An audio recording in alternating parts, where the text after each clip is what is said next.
For political scientist Ian Bremmer, solving the mysteries of international affairs is his life's work. Over the past 23 years, he's become the go-to foreign policy expert for CEOs, news organizations, and Wall Street alike, providing valuable insight and intelligence as we make sense of the world around us. In this episode of Influencers, Eurasia Group's Ian Bremmer joins me as we discuss the U.S. decision to pull out of Afghanistan, implications for President Biden, and what it means for America's standing as a global superpower.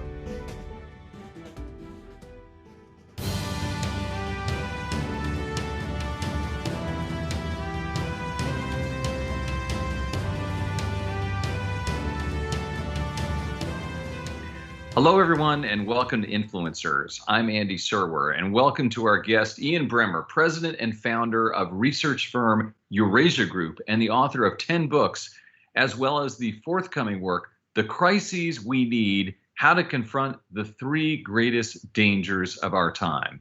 Ian, welcome. Good to see you, Andy. So how would you characterize what's going on in Afghanistan right now and what's likely to follow in the coming days and weeks?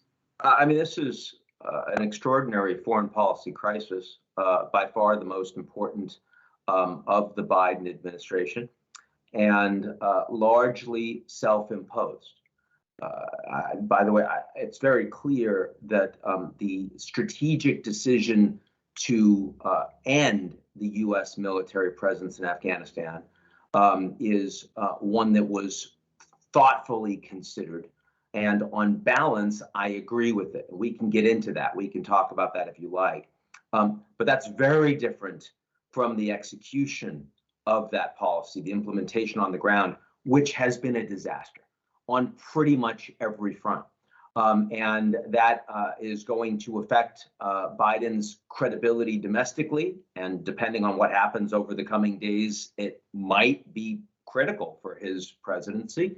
And it's going to affect American credibility internationally. It makes it much harder to say that the United States is back. It makes it much harder for the Americans to maintain strong commitments that our allies really believe in around the world. So much of this was unilateral, and so much of this was badly handled on the part of the past few days. And it's very painful for me to say that, especially as someone who knows most of the cabinet in the Biden administration. These are capable people, they're thoughtful people, they're experienced people, and we want to see them do well.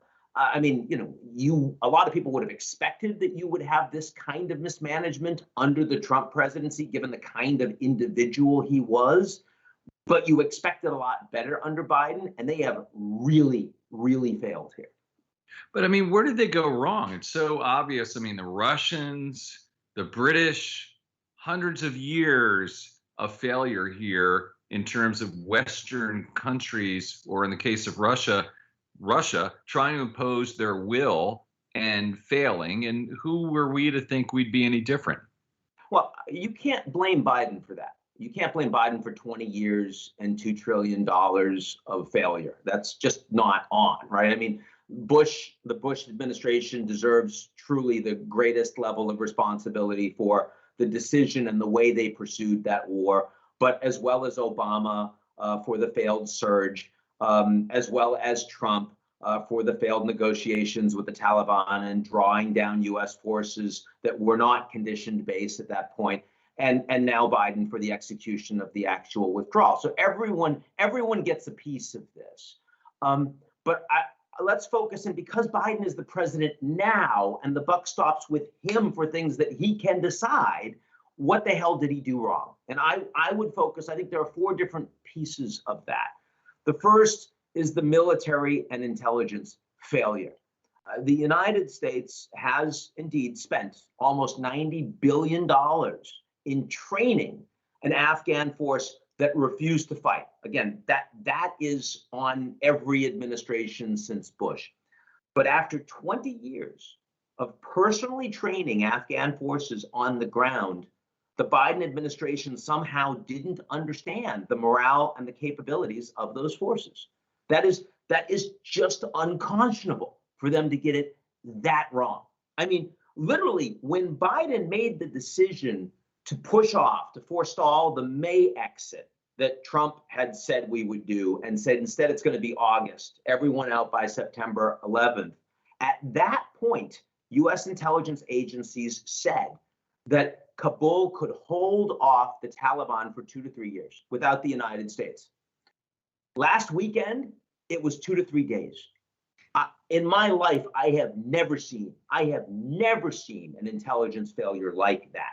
Then you have the coordination failure.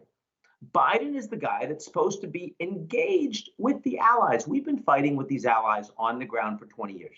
20 years. When we were attacked on 9/11, we asked NATO, come to our defense, and they did. And they fought bravely, side by side with the Americans for all this time. And when we decided that we were going to leave, that was a policy decision that we made by ourselves. That Afghan policy review was done internally by the United States. Nobody else was involved. I find that unconscionable. And furthermore, I mean, it wasn't just about the decision to leave. It was also the ongoing decision of how are you coordinating with refugees? What are you doing with humanitarian aid? Even a simple thing. This weekend, the American acting ambassador flees the country. The British ambassador is still there helping to try to get the Brits out. How could we not be coordinating this simple thing with our allies on the ground? We are the superpower here. So that's a big mistake. Then you've got the planning failure, which is even if the intelligence is wrong, you plan for bad scenarios. What if things don't go the way you hope they're going to? And especially because this is being done on our timeline. And we clearly did not have the plans in place for the evacuation. We did not have the plans in place for, what about not just our citizens, but all of the people that have been supporting the U.S. government on the ground in Afghanistan, many of which are now at risk and will die. They'll be killed by the Taliban. And we've got to suddenly scramble to send 6,000 troops in from the United States to defend the airport. I mean, again, an enormous failure on the ground. And then finally, and this isn't the most important, but it does matter, the communications failure. The fact that President Biden came out weeks ago and actually said that it was highly unlikely for the Taliban to be overrunning everything and owning the whole country. He insisted, and I quote here, that there is going to be no circumstance where you see people being lifted off the roof of the U.S. embassy. These predictions literally unraveled in real time, and the Biden administration had nothing to say. And so, again, as someone who cares deeply about my country, sees myself as patriotic, this is one of the most painful things I've ever witnessed. And I think the implications are they're significant, serious, and lasting. I want to get into those implications, Ian. And by the way, that is a really damning litany that you just went through. And I want to actually pick up on the first one, which was the training of the Army, because it reminds me of something, and I'm old enough to remember, you know where I'm going, Vietnamization. And a lot of people have drawn parallels. How parallel is this experience in American history to what happened in Vietnam? Look, I mean, the visuals are very similar. The chaos, the lack of planning is very similar. But there are some big differences. One is the Taliban are not a well-coordinated fighting force. They're not a force that's going to be able to effectively govern Afghanistan on the ground. So that is very different. And secondly, the United States is not in the middle of a Cold War. There's not this overarching ideological struggle that the Americans have with the Soviets, right? Fundamentally, an American loss was a Soviet win.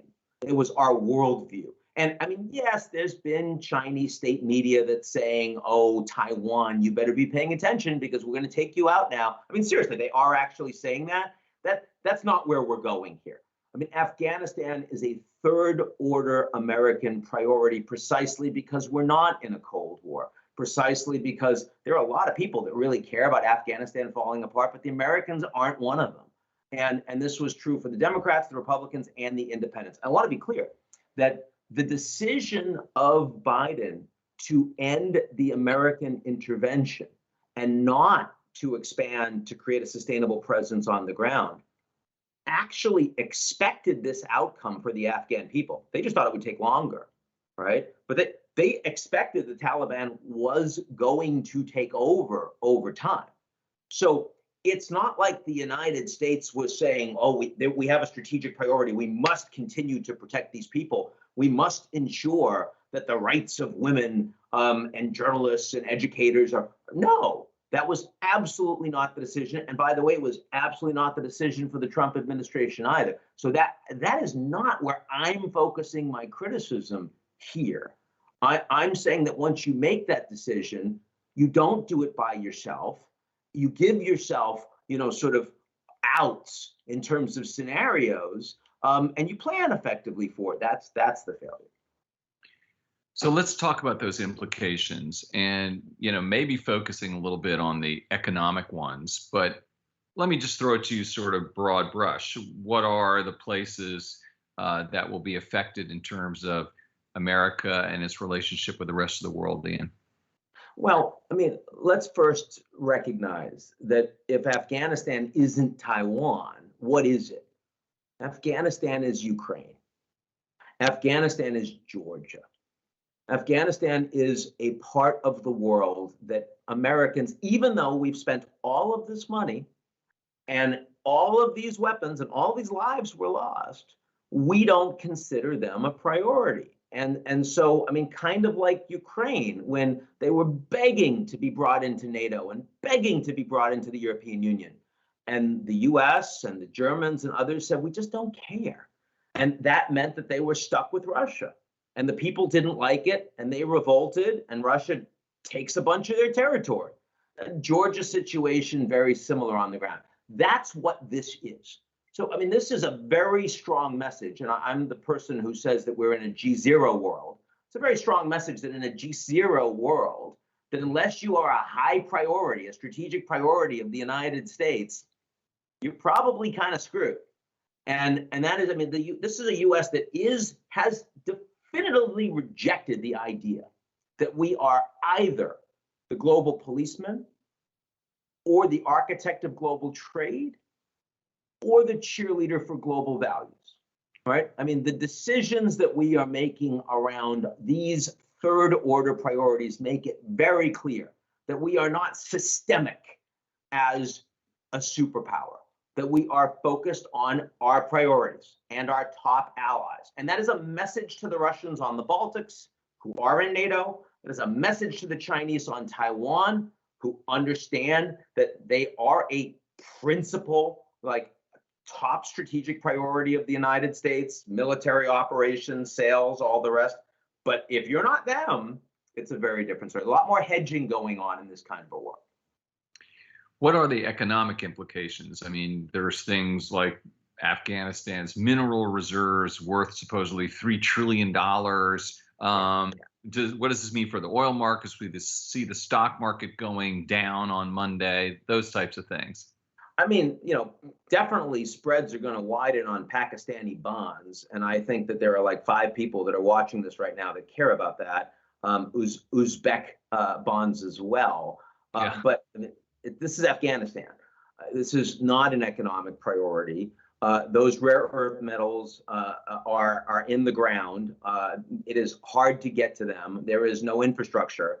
And there are major security issues. You'll remember that back in the days before 9/11, when the Americans were talking to the Taliban, there was this idea of a pipeline that was going to be built from Turkmenistan and through Pakistan and Afghanistan. It was the worst geopolitically driven pipeline of my lifetime. It never went anywhere. It was Unocal that was behind this at the time, right?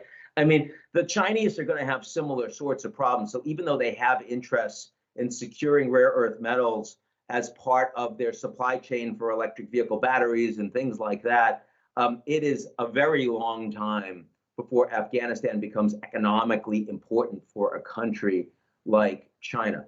But China is the major power in the region that cares the most about Afghanistan not becoming a failed state. Because of the potential to spread into Pakistan, for example, which is an important strategic increasing ally of China, and also because of the potential for Islamic extremism to be based out of Afghanistan that will hit China, particularly around the Uyghurs, for example, the East Turkestan independence movement, which have been implicated in an attack in Pakistan that killed a number of Chinese just in the last couple of weeks. So the Chinese will become the most important proximate political and economic supporter of the Taliban. And to the extent that there are those inside Afghanistan that really don't like that, China will increasingly be a target for them. So, I mean, we are kind of leaving China with holding the bag to a degree here. Again, another mistake, in my view, of the Biden administration. As much as you mistrust the Chinese, and it's mutual, why wouldn't you have asked China, at least engage and say, hey, we want to get out, but if you're willing to keep peacekeepers on the ground, maybe we would engage with some drone strikes, because neither of us want this to fall apart. I mean, we're willing to talk to the Chinese on other issues that matter globally, like climate change, even if it fails. If you ask the Chinese that with the allies and they say no, then you can say plausibly, hey, we tried to create some stability with the Chinese. The Chinese don't care about you.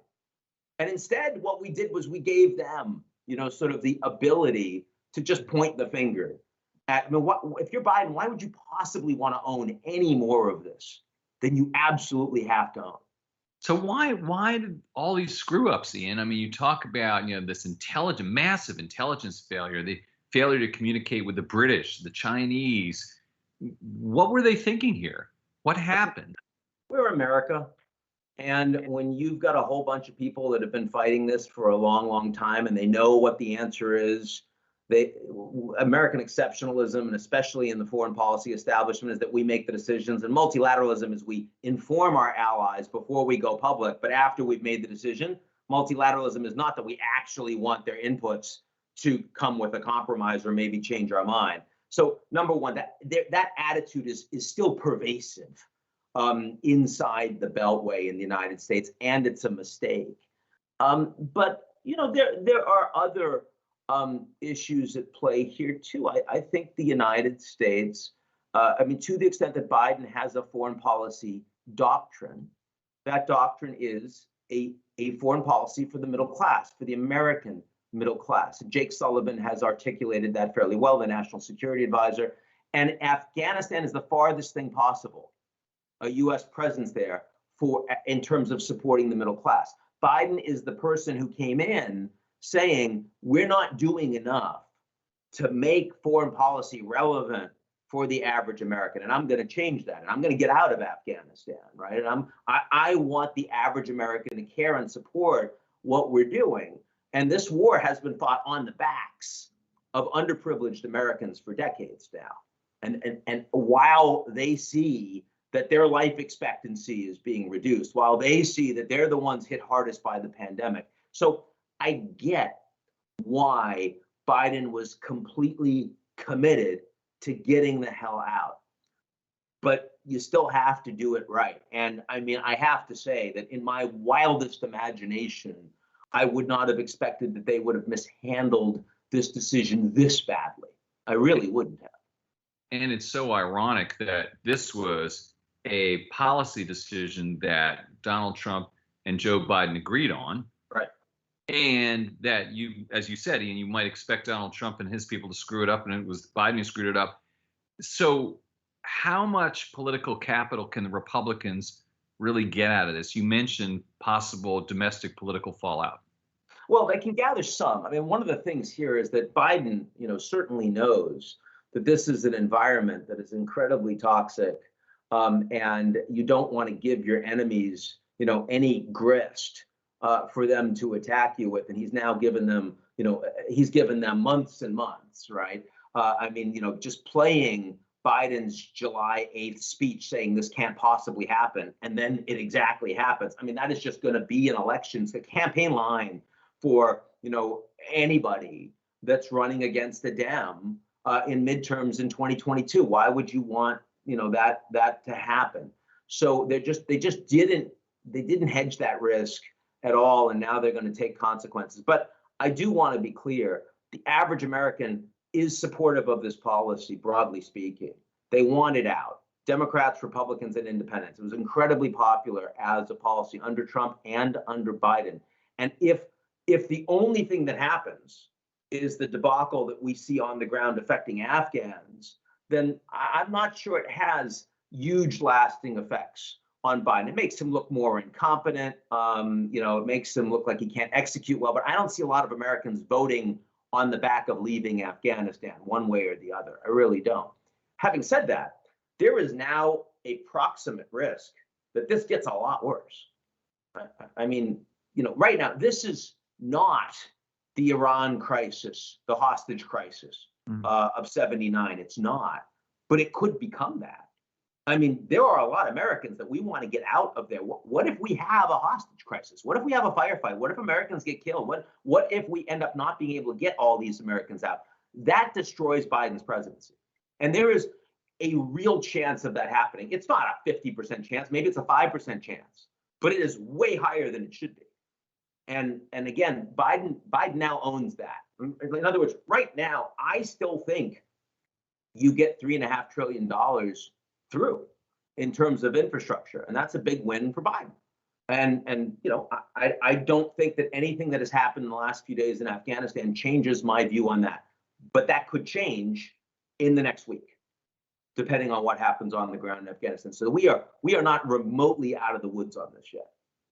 Ian, what did you think about President Biden's speech about the pullout from Afghanistan? I think that there were two things the speech needed to do. He succeeded at one of them. He very credibly made the argument why he needed to continue with the full withdrawal of U.S. forces and bringing the war to a conclusion. He made it clear where the Taliban actually sat from a power position when he became president, just how far down the troops had already been withdrawn from the United States. Also, the fact that the ceasefire was quickly coming to an end. It was expand or leave. I think he made that point credibly. But what he did not do is take any responsibility for the failed execution on the ground. Listening to that speech, Andy, it was literally as if the events of the weekend had not occurred. That, he says the buck stops here and, it went faster than we thought it was going to. But I mean, there is no circumstance under which you should have the Kabul airport, swarmed by thousands of Afghan civilians, an American transport plane with Afghans hanging literally off the wheels and falling to their death. I mean, if you're the president of the United States and that just happened under your watch, how do you not make reference to it? How do you not take questions from the audience? You can't handle that? This is the most important foreign policy speech this man has given in his life, and he was not there for it, in my view. I want to shift gears and talk about China, which we mentioned before, and talk about the relationship and where we stand with that right now. It's maybe surprising to some people that the relationship between the United States and China really hasn't improved during the Biden administration, right, Ian? That doesn't surprise me at all. I mean, you may remember when Biden first became president, I said the thing that's going to surprise people is that Biden is going to be softer than Trump on Russia, and he's going to be harder than Trump on China, which is exactly the opposite of what everyone was saying, Dem or Republican at that point. He's softer on Russia because even though Trump wanted to be, the good guy for Putin, wanted to do a reset, he couldn't do it at all, right? Couldn't do it because of his own cabinet, because of the GOP in Congress, because he was just constrained massively from implementing. Where for Biden, China is the big problem. And so he doesn't want the Russia relationship to go off the rails farther than it has. And so you saw him with the immediate meeting in Switzerland and engaging on ransomware attacks, for example, and trying to get a dialogue going. I mean, that wasn't happening under Trump, frankly. On China, I mean, Biden sees it as the top priority, as did Trump, but Biden much more interested in coordinating with allies on that China policy, and thus far more effective, in part because China screwed a bunch of stuff up. But this wolf warrior diplomacy plays badly in Australia, in Japan, in Canada, in the UK, even in Germany. And so, I mean, for example, the EU-China investment deal, which went ahead when Trump was president, suddenly got suspended over the past few months. And Biden diplomacy with the Europeans helped to make that happen. So the Chinese are actually less happy with Biden than they have been with Trump. They weren't happy with either, but they see Biden as more problematic for them. Now, clearly, again, this debacle in Kabul is going to show a lot of Chinese that are running laps saying the Americans are in decline. The reality is they're not happy about the United States leaving Afghanistan. They would have preferred us maintaining some level of baseline stability on the ground there and using our money and our troops and our allies to shore it up. Got to ask you about COVID. Where do you think things stand right now in terms of fighting the pandemic and a recovery? The United States has by far the best position in terms of vaccines. That doesn't mean that we are, able to get everyone to take them, but still, our vaccines are. We stockpiled a bunch of them early, and they're the most effective, especially in terms of the Delta variant. And I think that makes a big difference, and that has helped the United States have a more robust recovery than a lot of other places in the world. The third largest port in the world right now in China is partially closed, in part because they've got Delta variant and they have zero tolerance for cases, so they lock everything down. In part, that's the authoritarian Chinese system and risk aversion, but in part, it's because Chinese vaccines really don't work well against Delta, and that's what they have. So, I mean, you've got a real problem. Now, I mean, there's no question that we now have higher levels of kids under 17 in hospital with COVID than at any other point since the pandemic started. And that's Delta variant, transmissible and problematic for kids in ways that really are bad news for all of us. And we haven't vaccinated those kids yet because, we don't even have emergency approval for the youngest. So that's going to slow down schools. There's no question. There's huge politics on mask mandates. That's going to slow things down too. But ultimately, I think the economic rebound in the developed world is going to continue to be very robust. The real problem here is lack of interest and support in getting vaccines out to the poorer countries in the world. And that means that they're going to get hit a lot worse economically. The gap between rich and poor nations on the back of COVID is only growing. Ian, I got to ask you, how does one become a foreign policy expert like yourself? So I started, as a political scientist. I got a PhD, started working on it in 1989 on the former Soviet Union. I mean, it was just as it was collapsing. So I spent 5 years truly immersed in the field, and almost 3 living in Ukraine, Kazakhstan, Russia, traveling all over that part of the world, learned Russian. So that doesn't make me a foreign policy expert, but that's what gave me the background in the research and methodology and understanding like how one learns about international affairs. When I started my real job, which was creating Eurasia Group, because the political science, there wasn't really a company out there that hired political scientists per se. So I started one. That's been 23 years now. And every year we've hired people and we've hired experts and we've learned from them. And as I hired experts on Brazil, I'd travel to Brazil, we'd go together and I'd, get a better understanding of what the hell was going on. I mean, over time, I think it was Malcolm Gladwell that says you put 10,000 hours into something and you get better at it. Well, not just that by itself, but it's doing that with the resources. We've got 200 people at Eurasia Group now, and I mean these include experts from all over the world on all of these countries, on all of these themes and topics. And get over time, as you immerse yourself and engage with those people, you learn a lot more. You got to have the resources. I mean, I don't care how smart you are.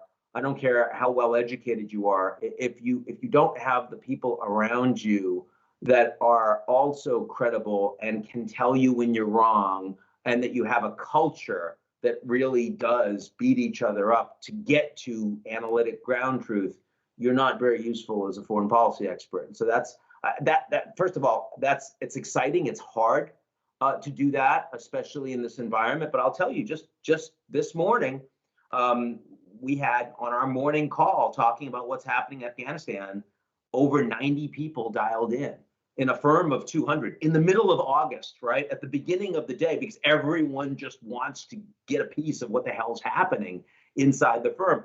I love that culture. I find it very motivating, very energizing, and this 23 years in, I'm more excited about what we do today and what I do today than at any point since I started the firm. That's great. You're so engaged and energized, obviously, by all this. What about 20 years from now, Ian? Where do you think you're going to be? Where's the firm going to be? What is the world of Ian Bremmer going to look like a couple of decades from now, do you think? Well, I mean, I certainly wouldn't have imagined it would be at this scale today if you asked me 20 years ago. So I don't know, but I do know that I'm committed to it. And, I do think that, if I look at someone like Klaus Schwab at the World Economic Forum, who just had his 50th anniversary, I mean, this is a guy who has built truly a unique global institution. And yeah, he's hardworking and he's smart and he's well connected. But part of it is he's been doing it for 50 years. So I think, like, if you tell me I've been doing Eurasia Group and G0 Media and God knows what else for 43 years and attracting increasingly the world's best talent, and we're expanding and we're getting to know people that really matter. And a lot of alums from Eurasia Group are suddenly in positions that really matter. You extrapolate that out. It's not that every year is going to be a banner year, but over time you start to really matter globally. And so I'd like to say that the world of Eurasia Group and Ian Bremmer in 20 years' time is one where if we see something or say something that we think really matters, that it makes a difference, that it moves the needle. I'm not interested in creating the next McKinsey. I'm really not. I'm not interested in having the world's biggest consulting firm, because I think, look at what consulting firms do. It's to try to align companies to their mission, to make them more efficient, make them make a little more money, right? That's not what I do. What I'm interested in doing is aligning people around the world more with the way the world actually works. And okay, maybe that's only 10% or 5% or 2%. But if I can do that, if we can do that with the people that are watching this right now, with the companies that engage with us, with the governments that engage with us, that's a real thing. And over time, maybe we can do more of that. Ian Bremmer, President and Founder of Eurasia Group. Thank you so much for your time, Ian. Always good to see you, Andy. You've been watching Influencers. I'm Andy Serwer. We'll see you again soon.